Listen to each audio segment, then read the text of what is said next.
I felt it was time to upgrade my computer case. The NZXT S340 was a good starter case for me and served me well for the past few years, but I felt it was lacking when it came to aesthetics.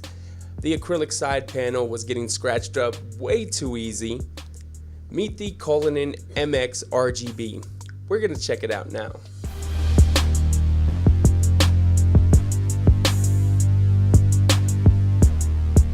What's good, people? I'm YetiMachete. Tech it ain't easy. I'm here to help. Now, I want to give a huge thank you to Rosewell for sending this out to me.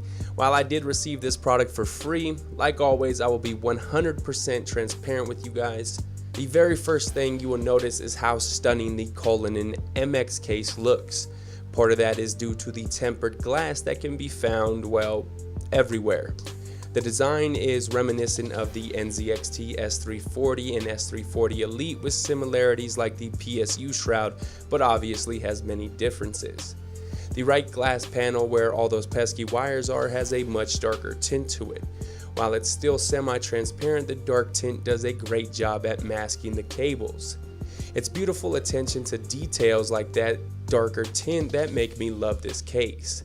Not all is perfect here though. The left and right panels are only held in with 4 thumb screws, so be careful when attempting to remove one of the panels. I would have really loved to see the panels on a hinge type mechanism. The front glass panel allows for the 3 front RGB fans to illuminate through beautifully. Speaking of the front, since it's covered, how's airflow? Great actually.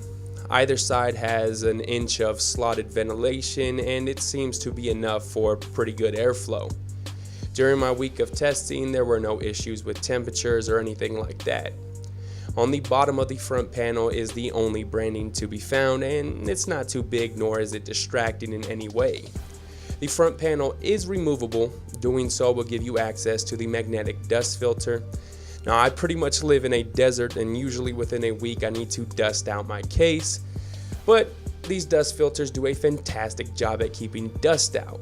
On top of the case, you've got your I/O panel. Everything is laid out nicely. Starting from left to right, you've got your fan control switch, mic and headphone jacks, power button, HDD light indicator, 2 USB 3.0 ports, and 2 USB 2.0 ports. I have to say I was pretty bummed to see no USB Type-C ports here, and I definitely want to see it included in the next revision.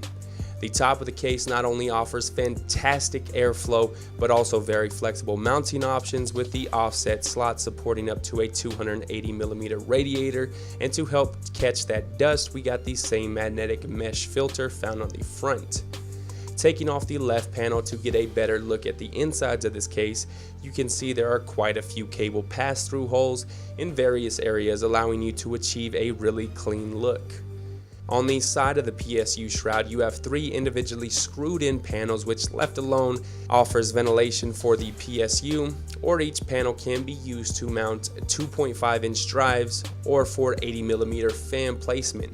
I thought this was a really smart idea and haven't seen it done before.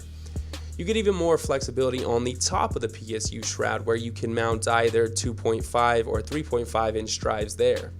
That little panel near the front can be removed to make room for the 360mm radiator. The 4th RGB fan can be seen on the back of the case. It's a 120mm fan, but can be replaced with a 140mm if you wish. Also on the back is a new trend we've been seeing included in quite a few cases, and that's vertical GPU mounting options. While I'm not into that, it's nice to see Rosewell give you that option. Let's go ahead and flip sides now. The right side of the case gives you about 3/4 of an inch for cables, which is respectable, and to help manage those cables, Rosewell has included 12 different tie-down points around the case. Here is also where you will find the RGB fan hub.